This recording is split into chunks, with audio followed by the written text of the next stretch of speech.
So today we're recharging our LG mini split. We had a flare nut crack. I replaced that, and now I need to evaporate it. Because we lost the refrigerant, we ended up buying this little $60 vacuum pump off Amazon. And we had to get one of these little flare adapters from 5/16 to a quarter. And hook up the manifold gauge set here. And we're busy pulling this thing in a deep vacuum. It's a pretty simple process. You can't miss on most of these. There's literally one connection, and it's on the low side of the refrigerant valve. You thread the 5/16 adapter on, and you put your standard 1/4-inch flare if any manifold set on there, and you're good to go. There, just hook the other side of the pump here. Make sure oil level's where it needs to be, and then turn it on. You'll see a vapor coming out. A lot of vapor initially comes out, and as more and more stuff gets pulled out, you see less and less vapor coming. And that's a good thing. That's the way it's supposed to happen. Technically, you're supposed to have a micron gauge that tells you down to like 500 microns of absolute pressure. But we don't have that. But for our purposes, if you ever want to wonder if the vacuum is done or not, you close. I'm using this side. I'll show you why later. You hear it change, and you can see a slight rise in the zero if you're watching on the blue gauge. So I know I'm still pulling a vacuum. So I open it back up, and I wait until basically when I close that and have no rise, I'll know that I'm all set, and I'm ready to add some charge. While we're waiting, I thought I'd show you the whole mini split. Approximately 8 years old, probably. It's been a very good product so far, minus the one flare nut that cracked on the high pressure liquid line. So that's no fault of the unit, that's just vibration over time and probably a Chinese made flare nut. So a lot of time has passed, and it's sounding like this. Close the valve, no change. Open the valve, no change. Can't tell whether it's closed or open. I like it. Now, because I caught this leak before the charge was really gone, there's still a little bit left. I don't have to worry about getting a system that's dry. But here, when I close the valve, when I open the valve, there's no change. That's good. So I think we're basically at the point we can pretty well charge. I mean, there is no difference between open or closed. That's the whole system is the same vacuum level as basically just the manifold this one by itself. So I think we're good. It's time to start adding some gas here pretty soon. I guess I should add that the reason I say we're at the same vacuum level is if there was a refrigerant left or any kind of moisture in there, and I close the valve, in that it would boil and we get more vapor and a pressure rise. And then when I open the valve again, we would hear a change in the pump because now it's starting to pull that vapor out. So again, because it was never completely empty until I changed the line, until I changed the flare nut, I feel good that I have a dry system and I had a charge in there and it held pressure, so I think I'm leak free. And now we've got a good vacuum, and I'm going to go ahead and charge here in a minute. Here's a little tip for restoring refrigerant long term. I always put a little flare cap on the cylinder when it's not in use. And this is a partial cylinder I've had for years. I mean, it can sit happily in my barn and not worry about leakage, because even if somebody opened the valve, that flare cap has got a seal. So this cylinder can sit there pretty much indefinitely and be good to go. So I shut it off for about 5 minutes now, and then I just turn the pump back on, and I close my vacuum port, open my vacuum port.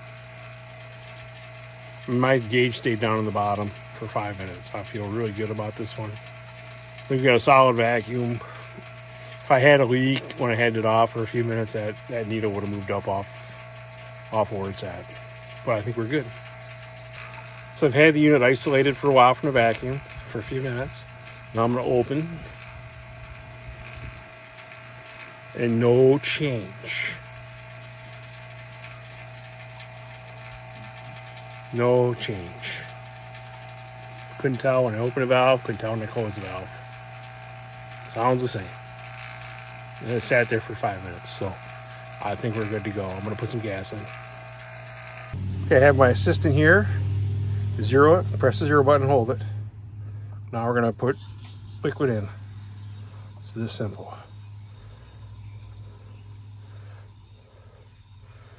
Basically, a little about 2 pounds is the factory charge.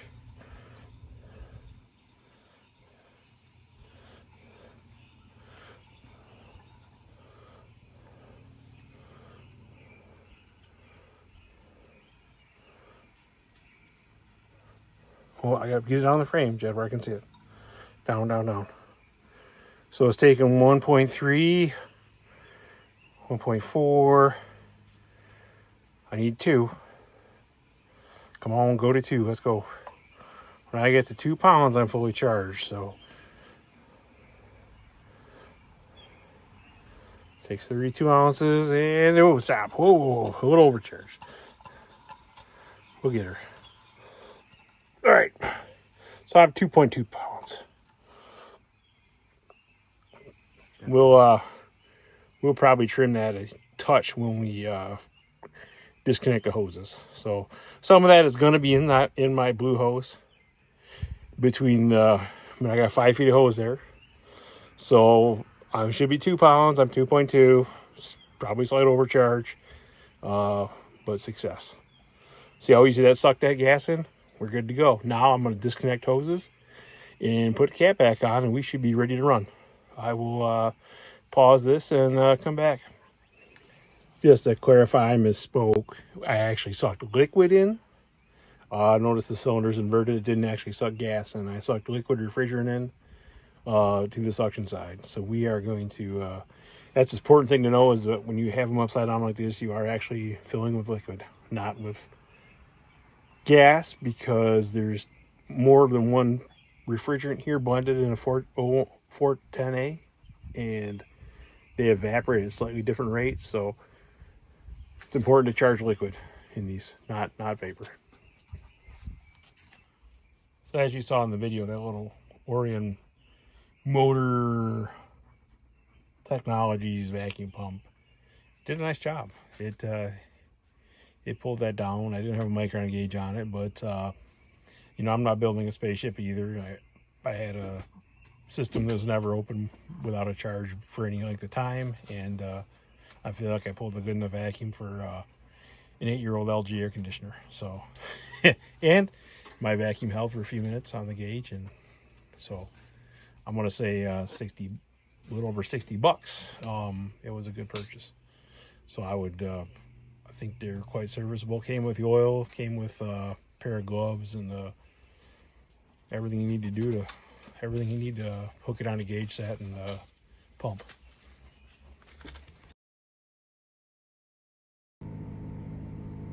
So we've been running for probably over 5 minutes now. What's my temperature inside, buddy?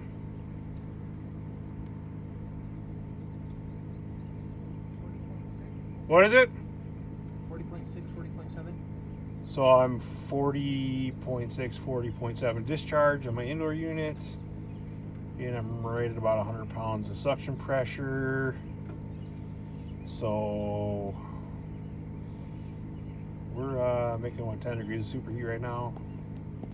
So we're about 15 minutes into this right now. Suction pressure is climbing above 100 finally, just a hair.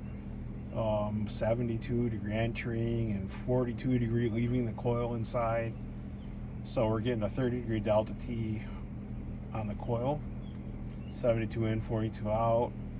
Suction pressure is just above 100, which should keep you above icing. But yeah, so it's making cold air. again, it's an 8-year-old fan and 8-year-old coil. We probably need some indoor coil cleaning. But I'd say my charging was a success here right now. I'm making 30 degrees. Should be above icing at 40-some degrees leaving air. So I think we might be good here. We're up to 43.5 on the discharge here, so that's cool. So it's gonna be 95 this week. We're gonna get a chance to really check this out soon. As we continue to stabilize here and the thing ramps down, suction pressure is still climbing above 100. Now I'm like where I like to be I like to see this solidly over 100 on the suction. Discharge air is 43.5 degrees. We're climbing, so we're stabilizing in here nicely. Yeah, we settled out. We got a nice 47 degree discharge, 25 degree, 72 end ring, 47 discharge. Staying just above 100, fluctuating a little bit. So I think we're all good. Wrap her up for today. So the moment of truth. We disconnect the refrigerant line. Get a little spurts out of it. And just like that, our gauges are disconnected. Easy peasy. Have to take that adapter off and put a cap on. Now we take the trusty adapter off. Same thing, be quick. Get a little spurts out of there again. Just like that. Then we thread the old refrigerant cap on there. And we give her a little snuggly old crescent wrench. And we are good to go. Alright, here we go, folks. There you have it. Cast back on. Lines are insulated. Everything's happy. We should be happy too. There we have the completed installation. All back to normal. And my son said it feels good. How does it feel? Very good. Awesome. We did a good job. Fist bump. Boom. All right.